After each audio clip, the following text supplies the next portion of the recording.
Di negeri Baghdad, dahulu kala ada seorang menteri yang dikenal sangat jahat, sehingga ditakuti warga.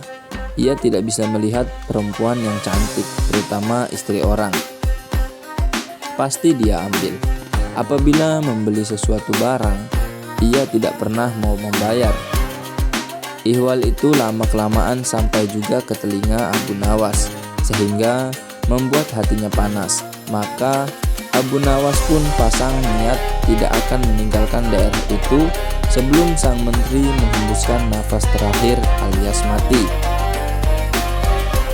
Kemudian Abu Nawas berangkat ke tempat menteri itu tinggal dan sengaja menyewa rumah yang berdekatan untuk melakukan investigasi. Setelah beberapa hari bergaul dengan penduduk di situ, ia pun kenal dengan sang menteri dan bahkan bersahabat baik. Begitu baiknya pendekatan yang dilakukan sampai-sampai menteri itu tidak bisa mencium rencana busuk Abu Nawas. Abu Nawas boleh masuk dan keluar rumah itu dengan bebas, sehingga ia tidak menaruh curiga sama sekali kepadanya. Di dalam rumah itu, Abu Nawas melihat sebuah tiang gantungan yang digunakan untuk menggantung orang-orang yang bersalah kepada menteri itu. Cara menggantungnya pun dengan cara yang sadis, yaitu kaki di atas dan kepala di bawah. Dalam posisi demikian, orang itu dipukuli sampai mati. Dengan demikian, memang betul berita-berita yang aku dengar tentang menteri ini, pikir Abu Nawas. Nantikanlah, aku pasti akan membalas. Hai orang muda, kata Abu Nawas kepada seorang pemuda tampan yang sedang menggiring seekor lembu gemuk. Apakah lembu itu akan dijual? Pertemuan itu terjadi ketika Abu Nawas berjalan-jalan di sebuah sudut desa itu. Lembu ini tidak dijual, jawab si pemuda, karena ini warisan bapak hamba. Lebih baik lembu itu dijual saja. Abu Nawas mencoba merayu. Kalau laku dengan harga tinggi, kamu bisa berdagang sehingga uang itu menjadi banyak. Betul juga kata Tuan, jawab si pemuda setelah berpikir sejenak. Namun untuk menjualnya, hamba harus berkonsultasi dengan ibu di rumah. Kalau ibu setuju, boleh Tuan membelinya. Itu akan lebih baik, ujar Abu Nawas. Sementara anak muda itu pulang, Abu Nawas memeras otak. Ia akan berusaha memanfaatkan ketampanan wajah anak muda itu untuk melaksanakan rencananya. Hai menteriku, tunggulah bagianmu kelak, kata Abu Nawas dalam hati dengan perasaan geram. Ibu setuju menjual lembu ini, kata pemuda itu kepada Abu Nawas setelah keduanya bertemu lagi. Bagus, kata Abu Nawas. Tetapi sebenarnya bukan aku yang akan membeli lembumu, melainkan menteri yang zalim itu. Oleh karena itu, berikan harga yang pasti. Sesudah itu, kita membuat perjanjian dan kamu yang akan melaksanakannya. Setuju? Tanya Abu Nawas. Setuju, jawab si pemuda. Giringlah lembu itu ke kebun dan tunggulah aku di sana, kata Abu Nawas. Aku akan ke rumah menteri itu dan setelah itu aku akan menemuimu. Hei menteri, ada seorang pemuda yang akan menjual seekor lembu gemuk, kata Abu Nawas. Jika Anda tertarik, silahkan Anda beli dengan harga yang pantas. Tidak mahal, mari kita ke kebun itu. Berapa harganya? Tanya si menteri begitu sampai di kebun. Ia sangat tertarik dan ingin segera membelinya. 50 dinar, jawab si pemuda. Boleh ditawar? Tanya si menteri. Tidak bisa, karena lembu ini warisan bapak hamba, jawab si pemuda. Baik, pasti kebayar harga segitu, ujar si menteri. Maka disodorkan ujung tali pengikat lembu kepada menteri. Namun ketika ditarik ternyata kosong. Rupanya diam-diam Abu Nawas telah melepas binatang itu. Namun karena harga telah disepakati, pemuda itu meminta bayarannya. "Mana lembunya?" tanya si menteri. "Masa hanya talinya? Aku tidak sudi membayar." Keduanya pun bantah-bantah dengan sengitnya. "Aku minta bayarannya," kata si pemuda. "Kalau tidak mau bayar, kembalikan lembuku." "Apa yang mesti kubayar? Dan apa yang harus kukembalikan?" kilah si menteri. "Cuma tali yang kau berikan kepadaku. Nih, ambillah, aku tidak butuh tali." "Kerjamu memang cuma menipu dan menganiaya orang," kata si pemuda lagi. "Kamu memang zolim, mau makan darah orang kecil." Si menteri tidak menggubris lagi perkataan itu. Ia berjalan pulang ke rumahnya. Sementara si anak muda hatinya sangat sedih. Lembu hilang, uang pun melayang. "Barangkali memang itulah nasibku. Apa boleh buat?" keluhnya. "Sudahkah kamu menerima pembayaran harga lembumu?" tanya Abu Nawas kepada anak muda pada malam harinya. "Hamba diperdaya menteri itu," jawab si pemuda dengan wajah nelangsa. "Lembu hilang, uang pun melayang." "Coba ceritakan," kata Abu Nawas. "Aku kira jual beli berjalan lancar sehingga aku cepat-cepat pergi karena ada urusan lain." Maka diceritakanlah kejadian itu dengan nada mendongkol. "Sialan menteri itu," ujar si pemuda. "Oh begitu," kata Abu Nawas. "Jangan sedih, insya Allah aku akan membantumu." Kemudian Abu Nawas minta si pemuda bersedia melaksanakan rencana yang telah disusunnya untuk membunuh si menteri zolim itu. Keesokan harinya, jam 7 malam, seorang wanita cantik berhenti di depan rumah si menteri zolim. Ia tampak membuang sesuatu yang dicabut dari kakinya. "Hai Adinda, dari mana geranganmu asalmu?" Tiba-tiba muncul suara dari sudut yang gelap. Suara itu ternyata milik menteri yang saat itu juga sedang berjalan-jalan di depan rumahnya. Hatinya amat girang begitu melihat wajah cantik yang tiba-tiba muncul di depan matanya. "Hamba orang desa. Tadi ketika berjalan bersama suami, kaki hamba tertusuk duri. Hamba terpaksa berhenti untuk menarik duri dari kaki.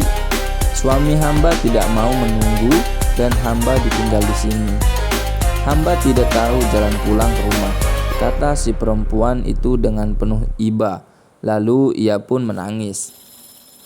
"Jika Adinda mau, silahkan mampir ke rumah hamba sambil menunggu suami Adinda. Barangkali dia sekarang sedang mencari Adinda," kata si menteri. "Jangan takut. Hamba takut kepada istri dan pelayan-pelayan tuan," kata perempuan muda itu. "Kalau begitu silahkan Adinda duduk di sini. Kanda akan menyuruh istri pergi ke rumah ibunya bersama pelayan-pelayan itu," kata si menteri. Maka sang menteri pun tergopoh-gopoh masuk ke rumahnya. "Hai Adinda," katanya, "sekarang ini sebaiknya Adinda pergi ke rumah ibu karena sudah lama rasanya Adinda tidak ke sana." "Jika demikian hendak ke Kanda, baiklah hamba ke sana," jawab istri si menteri. "Hai Adinda," kata si menteri kepada perempuan muda itu setelah rumah kosong. "Silahkan masuk ke rumah hamba karena istri dan semua pelayan telah pergi." "Baiklah," katanya sambil mengikuti langkah si menteri. Di dalam rumah dilihatnya tali gantungan seperti yang diceritakan Abu Nawas.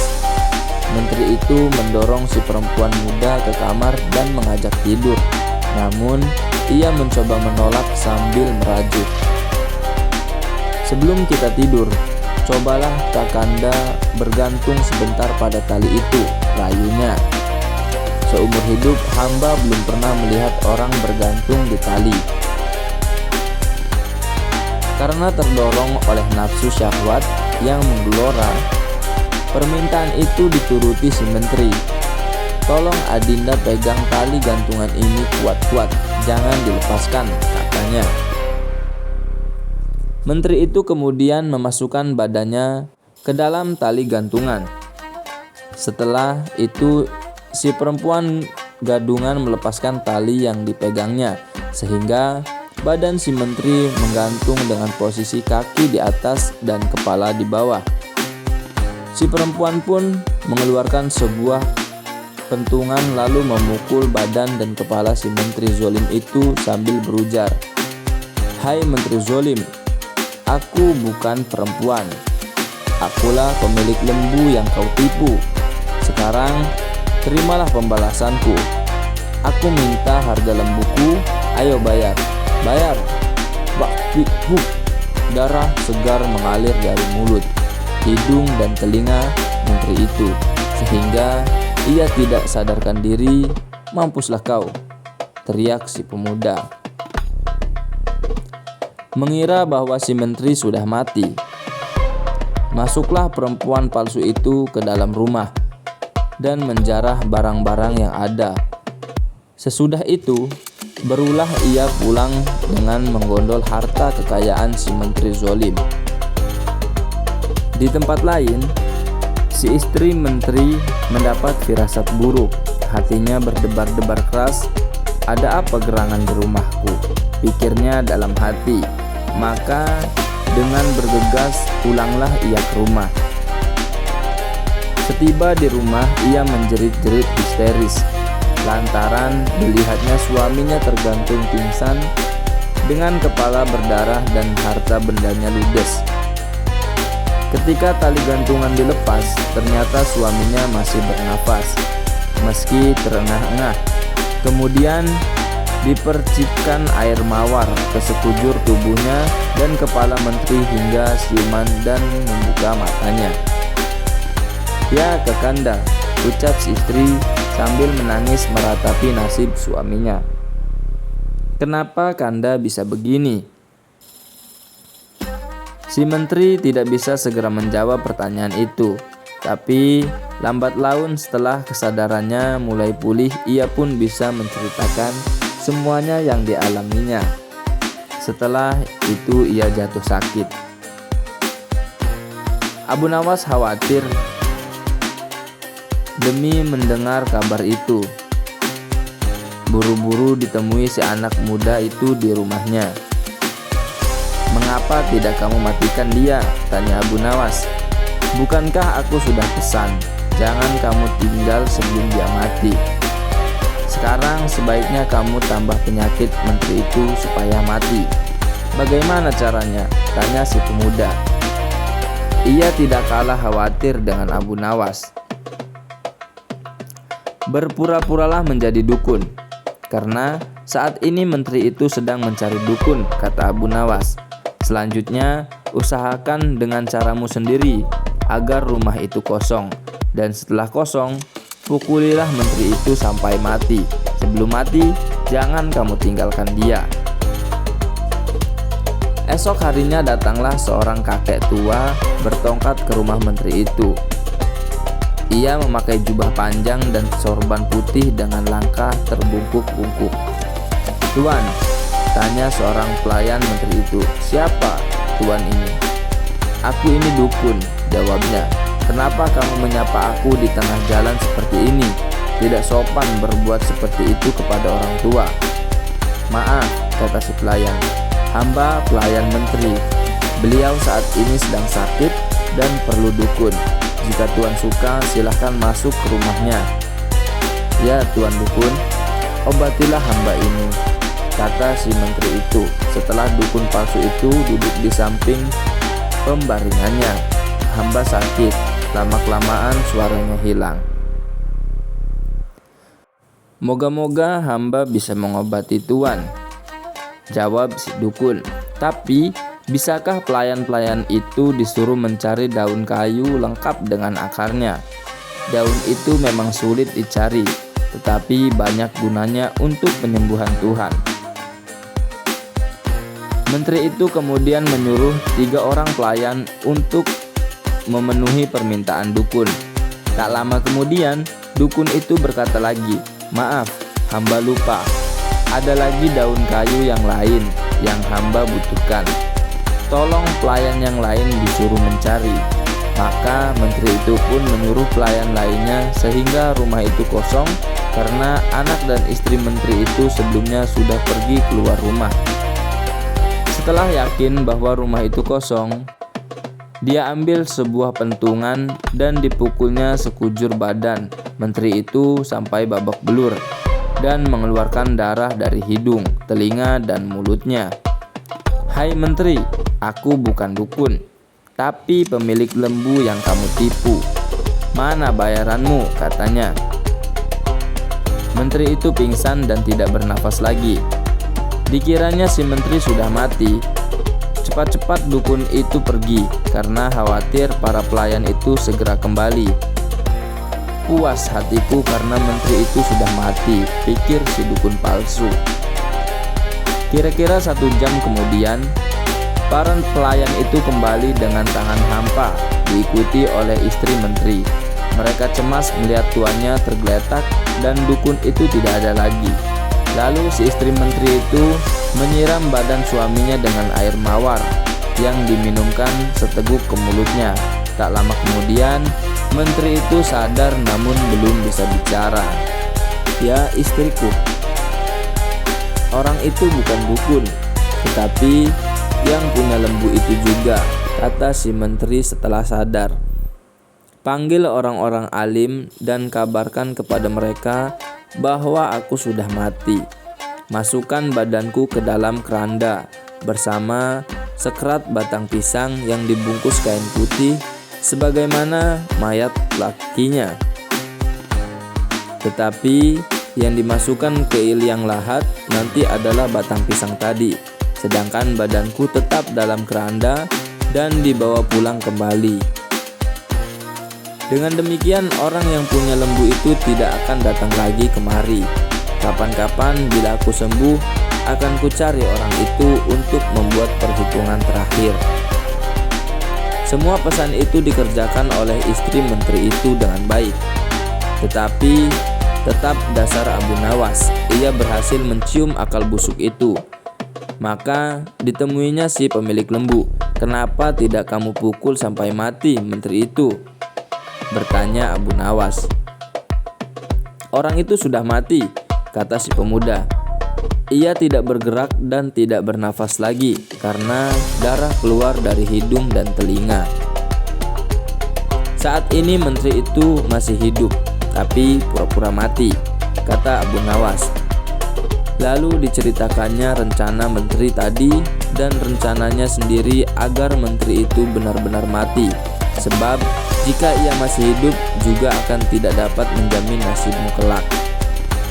"Hai saudara, maukah Anda aku bayar untuk menaiki kuda yang cepat larinya?" kata Abu Nawas kepada seorang joki yang berbadan tinggi dan tegap. Dekatilah kuburan menteri itu.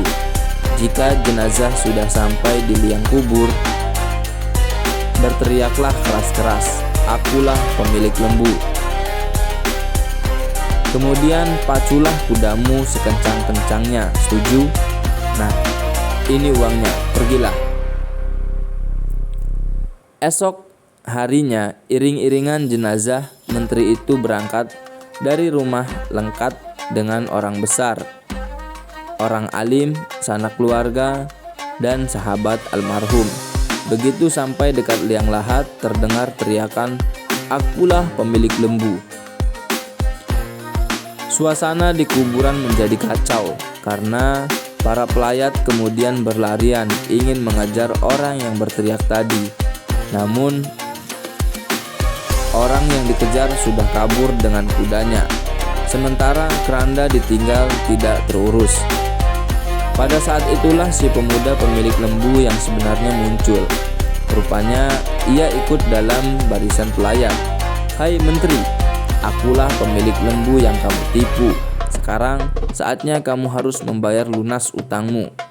Tidak akan kubiarkan nyawamu tetap bersarang di badanmu." Lalu dipukulnya menteri itu sekuat tenaga hingga benar-benar mati. Setelah itu ia pulang ke rumah. Akan halnya joki tadi, akhirnya ia terkejar dan tertangkap dan kemudian dibawa ke kuburan menteri. Upacara pemakaman yang tadinya hanya pura-pura menjadi upacara sungguhan, karena menteri yang diusung di dalam keranda itu benar-benar mati.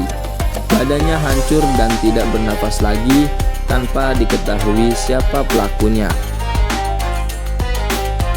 Hal itu mengagetkan seluruh para pelayat. Setelah itu orang-orang pulang ke rumah masing-masing dengan hati masyghul dan heran. Sedangkan si joki dibawa oleh anak-anak menteri ke rumahnya. "Apa sebab kamu berteriak dan mengaku sebagai orang yang punya lembu?" tanya mereka. "Aku tidak tahu sebabnya. Aku hanya diupah untuk berteriak seperti itu," jawab si joki. "Siapa yang mengupah kamu?" tanya anak-anak menteri. "Abu Nawas," jawab si joki. "Hai Abu Nawas," kata anak menteri setelah menemukan Abu Nawas, "kenapa kamu mengupah untuk berteriak seperti itu dan menganiaya bapakku?" "Menganiaya bapakmu?" Abu Nawas balik bertanya. "Bertanyalah yang benar. Engkau suruh orang itu berteriak mengaku sebagai orang yang punya lembu. Maka kami kejar dia, karena yang menyebabkan bapakku sakit tiada lain adalah orang yang punya lembu, bukan dari Allah." "Oh begitu," kata Abu Nawas sambil senyum kecil.